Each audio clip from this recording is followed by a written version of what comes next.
तो नमस्कार दोस्तों, स्वागत है आप सभी का। आज हम लोग सीटेट के 2 फरवरी के हुए एग्जाम की फर्स्ट शिफ्ट के आंसर की देखने वाले हैं। तो दोस्तों अभी अभी तक अगर आपने हमारे चैनल सब्सक्राइब नहीं करा तो सब्सक्राइब कर लें और अपने दोस्तों से ज़रूर शेयर करें और कुछ नहीं लाइक तो ज़रूर कर दें। तो दोस्तों चलिए स्टार्ट करते हैं हम। बच्चे की बुद्धि लब्धि 90 से 110 के मध्य है, वह है वो सामान्य बुद्धि है या प्रखर बुद्धि मतलब बहुत अच्छा है या उत्कृष्ट उससे भी अच्छा है या प्रभावशाली है या प्रतिभाशाली है। तो जो 90 से 110 के बीच की बुद्धि होती है वो सामान्य बुद्धि में गिनी जाती है। अगर इसके ऊपर जाएगा तो फिर वो प्रतिभाशाली या फिर प्रखर होगा। अगर इससे नीचे है तो बच्चे में कुछ प्रॉब्लम है। आगे देखते हैं। आगे है क्वेश्चन कि बच्चे के लिए निशुल्क एवं अनिवार्य शिक्षा का अधिकार अधिनियम कितने वर्ष के बच्चों के लिए लागू किया गया। तो ये क्वेश्चन काफी इंपॉर्टेंट है और लगभग हर साल सीटेट में पूछा जाता है। इतनी शिफ्ट में एग्जाम होता है और काफी बार पूछा जा भी चुका है। तो निशुल्क शिक्षा जो है बच्चों के लिए वो 6 से 14 वर्ष के बच्चों के लिए अनिवार्य करी गई कि इतने वर्ष में तो भाई बच्चों को स्कूल पढ़ना ही है। हर बार वो संभव नहीं हो पाता क्योंकि इंडिया बहुत बड़ा देश है। सारे बच्चे स्कूल में नहीं एनरोल हो पाते, लेकिन ये कानून या संविधान कहता है। आगे देखते हैं क्वेश्चन। हिंदी भाषा किस लिपि में लिखी जाती है। हिंदी भाषा है वो कौन सी लिपि में लिखी जाती है। गुरमुखी, ब्राह्मी, देवनागरी और सौराष्ट्री। तो कौन सी लिपि में लिखी जाती है, वो है देवनागरी। ये चीज आपको पता ही होगा। ठीक है, तो आगे बढ़ते हैं हम। एक क्वेश्चन दिया गया है, एक बच्चे की वृद्धि और विकास के अध्ययन की सर्वाधिक अच्छी विधि कौन सी है। तो अगर किसी बच्चे का विकास और बुद्धि या वृद्धि का या विकास का अध्ययन करना है तो सर्वाधिक उचित विधि कौन सी है, कौन सी विधि से बच्चे का अध्ययन करना चाहिए।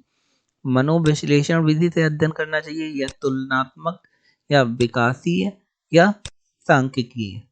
तो देखो, तुलना तो करनी नहीं है तो इसे काट दो, मैं समझा रहा हूँ एक एक करके सब में जाएंगे। मनोविश्लेषक अगर वृद्धि और विकास दिया है तो मतलब वृद्धि शारीरिक होती है और मानसिक भी होती है, लेकिन यहाँ पे विकास भी दिया है और वृद्धि भी दी है, मतलब शारीरिक और मानसिक दोनों की बात करी गई है। तो इसलिए यहाँ पे मनोविश्लेषण विधि नहीं होगी। इसके बाद विकासीय विधि, ये खाली शारीरिक विकास के ऊपर है लेकिन मानसिक विकास के ऊपर नहीं है। तो सबसे अ, और सांख्यिकी विधि ये बची है, तो संख्या से नहीं करेंगे हम लोग। तो जो विकासी विधि है वो सबसे सही है क्योंकि इसमें ना शारीरिक विकास से संबंधित दिया गया है ना मानसिक विकास से संबंधित दिया गया है। तो हम लोगों की कौन सी सही हो जाएगी, विकासी विधि। और क्यों सही हो जाएगी विकासी विधि, क्योंकि इसमें शारीरिक और मानसिक दोनों ही विकास आ जाते हैं। आगे देखते हैं।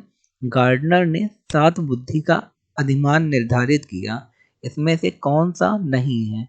अच्छा, हार्वर्ड गार्डनर के आपने 7 बुद्धि अगर आपने पढ़ी होगी तो आप बता पाएंगे कि कौन सी बुद्धि नहीं है इनमें से।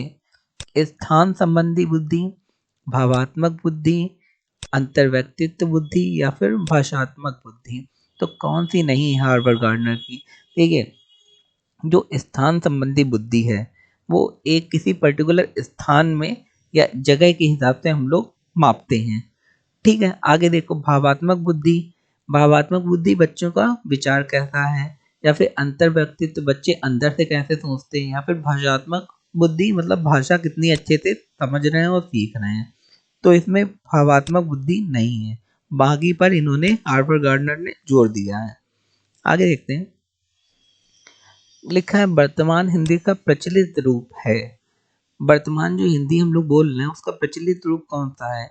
अवधि है या ब्रजभाषा है या खड़ी बोली है या देवनागरी है। अच्छा, एक चीज मैं और बता देना चाहता हूँ, इसमें जो अवधि है और ब्रजभाषा और खड़ी बोली ये तीनों ही हिंदी के रूप हैं। अलग अलग जगह में अलग अलग तरीके से हिंदी बोली जाती है तो उनकी टोन अलग होती है लेकिन भाषा हिंदी ही रहती है। और वर्तमान में मोस्ट ऑफ द हम लोग खड़ी बोली का प्रयोग करते हैं, तो बाकी सारी रॉन्ग हो जाएंगी, गलत हो जाएंगी। आगे देखते हैं। एक क्वेश्चन दिया है कि यदि एक बच्चे की मानसिक आयु 5 वर्ष है तथा वास्तविक आयु 4 वर्ष है तो उस बच्चे की बुद्धि लब्धि क्या होगी। अगर आपने बुद्धि लब्धि का फॉर्मूला पढ़ा है तो आप आराम से बता देंगे कि उसकी बुद्धि लब्धि 125 होगी। अच्छा, मैं इतना फोकस क्यों कर रहा हूँ इस वाले क्वेश्चन में? वो मैं इसलिए कर रहा हूँ क्योंकि ये क्वेश्चन हर बार आता है और बुद्धिलब्धि का फॉर्मूला या फिर जो जो भी है वो कोई टफ नहीं है। बस एक बार आपको गुणा भाग करना है और आपका आंसर आ जाएगा। इसलिए मैं कह रहा हूँ जो फ्री के नंबर है उसे बिल्कुल ना छोड़ें। आगे देखते हैं। क्वेश्चन दिया है मनोविज्ञान शिक्षा का आधारभूत विज्ञान है, यह किसने कहा था? मनोविज्ञान जो मानसिक विज्ञान है वो शिक्षा का आधारभूत विज्ञान है। अगर बच्चा मन से समझेगा नहीं या उसका मानसिक पूरा विकास नहीं होगा या उसकी समझ नहीं बनेगी तो वो शिक्षा ही कैसे लेगा? तो ये कहा था हमारे स्किनर जी ने। आगे देखते हैं क्वेश्चन। भारतीय संविधान में किन अनुच्छेदों में राजभाषा संबंधी प्रावधानों का उल्लेख है? कुछ अनुच्छेद हैं हमारे भारतीय संविधान में और हर अनुच्छेद का एक मतलब है। उसमें एक नियम दिया गया है। तो इसमें बताया गया कि किस अनुच्छेद में राजभाषा, हमारी जो राजभाषा है उसके बारे में दिया गया है। अच्छा, राजभाषा क्या है? राजभाषा राज्यों के ऊपर निर्भर करती है। अगर आप हिंदी बेल्ट में रहते हैं तो आपकी राजभाषा हिंदी हुई, और अगर साउथ में रहते हैं तो उनके स्टेट के हिसाब से उनकी भाषा हुई। तो ये किसमें है? 343 से 351। तो ये ज़रूर ध्यान रखिएगा क्योंकि ये हर एग्ज़ाम में आता है, इसमें ही नहीं हर एग्ज़ाम में, तो बहुत इंपॉर्टेंट क्वेश्चन हुआ है। आगे देखते हैं। हिंदी अक्षरों को बालक किस आयु में पहचानने लगता है? जो हिंदी के अक्षर होते हैं तो बालक किस आयु में पहचानने लगता है कि ये का बना है, ये खा है, ये गा है? तो वो आयु है 5 वर्ष में। ठीक है। 3 वर्ष 4 वर्ष का बच्चा बहुत छोटा होता है। इसमें खाली ये पूछा गया शुरुआती किन वर्षों में पहचानने लगता है। आगे देखते हैं। क्वेश्चन दिया है एलेक्सिया क्या है? यहाँ पे एलेक्सिया की जगह डिसलेक्सिया होना चाहिए। तो फिर भी आपको पता ही है डिसलेक्सिया क्या है। डिसलेक्सिया क्या है? पढ़ने संबंधी अक्षमता। ठीक है। उसके बाद लिखने की अक्षमता क्या होती है? डिस्ग्राफिया। उसके बाद सीखने की क्षमता होती है, उसके बाद सुनने की क्षमता होती है।